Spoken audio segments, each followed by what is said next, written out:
It was just one sentence. A quiet moment, tucked into a royal documentary meant to highlight diplomacy and duty. We're on different paths. 6 simple words, spoken by Prince Harry, that would echo far louder than the cameras ever captured. Because in that sentence, soft, careful, almost apologetic, something irreversible began to crystallize. The rupture wasn't new, but this was the first time it had been spoken aloud. Before we dive in, there's something I need to share with you. Over the past few days, thousands have watched these stories unfold, but most haven't subscribed. If you're one of them, I invite you now to join us. Subscribe to Crownverse so you never miss the next chapter in this unfolding royal history. October 2019, Southern Africa. A royal tour, a television crew, and the Duke and Duchess of Sussex in front of the lens. The documentary was supposed to show humanitarian work, spotlight causes, connect royalty with real lives. But what it delivered was a confession. Asked directly about his relationship with his brother, Harry didn't deny a rift. He didn't pivot. He didn't perform. Instead, with a quiet sigh and a faint smile, he told ITV's Tom Bradby, "We're certainly on different paths at the moment." He added, "But I'll always be there for him, and I know he'll always be there for me." At the time, the comment was striking but subtle, a hint of something unspoken, a rare moment of vulnerability from a royal so often guarded.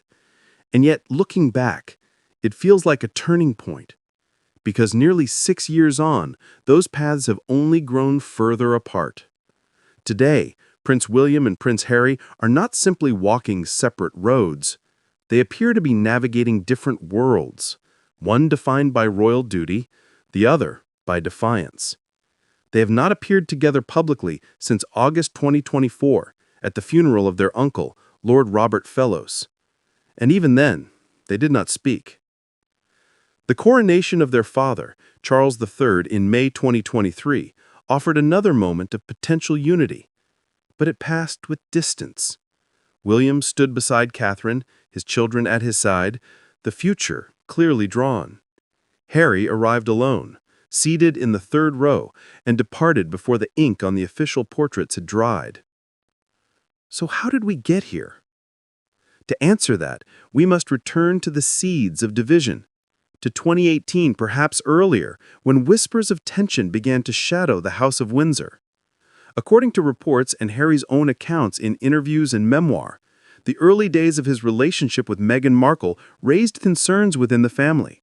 There were questions, missteps, warnings. William, Harry claimed, urged caution. But for Harry, it felt like judgment. In time, the tension hardened.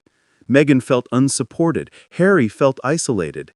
And in 2020 came the break, Megxit, as they stepped back from royal duties and began a new life across the Atlantic. The fallout was swift and sharp. At Sandringham, during a summit meant to chart their future roles, Harry later claimed that William screamed and shouted at him. The details of that confrontation remain private, but its echoes shaped every royal moment that followed. In the Oprah interview, the Netflix docuseries, and finally, Harry's memoir Spare, the picture became clear. The brothers had not simply drifted, they had collided, repeatedly. In Spare, Harry does not hold back. He refers to William as his arch-nemesis.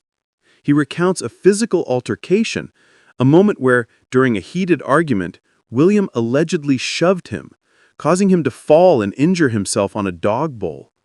He writes of resentment, of competition, of never truly being heard. And yet, for all the fire, there is also something softer: disappointment. In his words, one senses not only anger, but grief. Grief for a relationship once so close, so vital, that royal insiders often describe them as a team, brothers bound by destiny, if not always desire. There was the memory of walking behind their mother's coffin in 1997, the shared trauma, the royal tours, the laughter, the private jokes, the protection. All of that now feels distant. Since their move to the U.S., Harry and Meghan have crafted a new public identity, one that champions independence, privacy, and sometimes critique of the institution they left behind. William, meanwhile, has shouldered the weight of succession. He has become the face of the monarchy's future, dutiful, steady, measured. The contrast could not be sharper. And perhaps that is the point. These are not just two brothers in conflict. They are two symbols, two interpretations of legacy, family, and responsibility.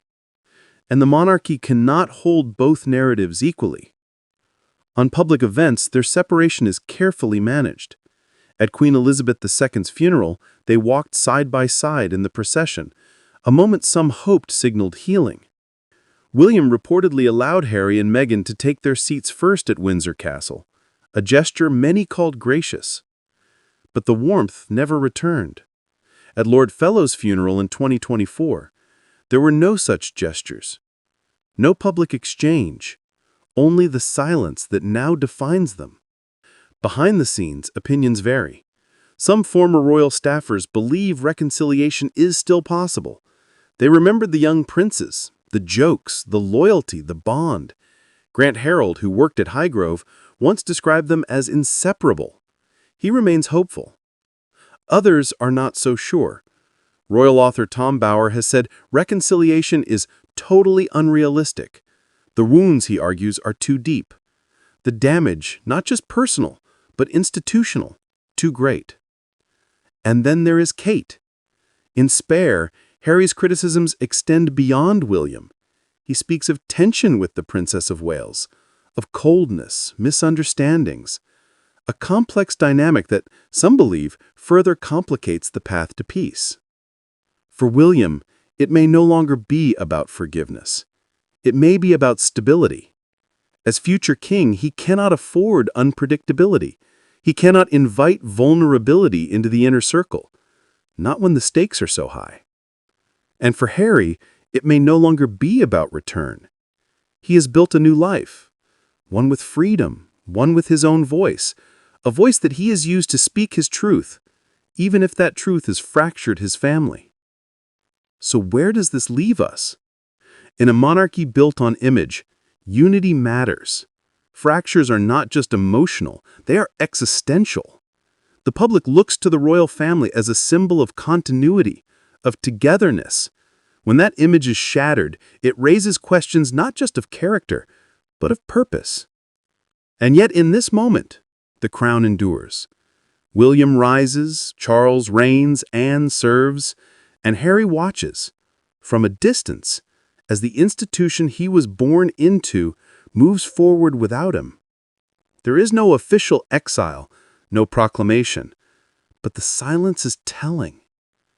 There have been no new photographs of the brothers, no family visits, no joint statements, not even, it seems, a phone call.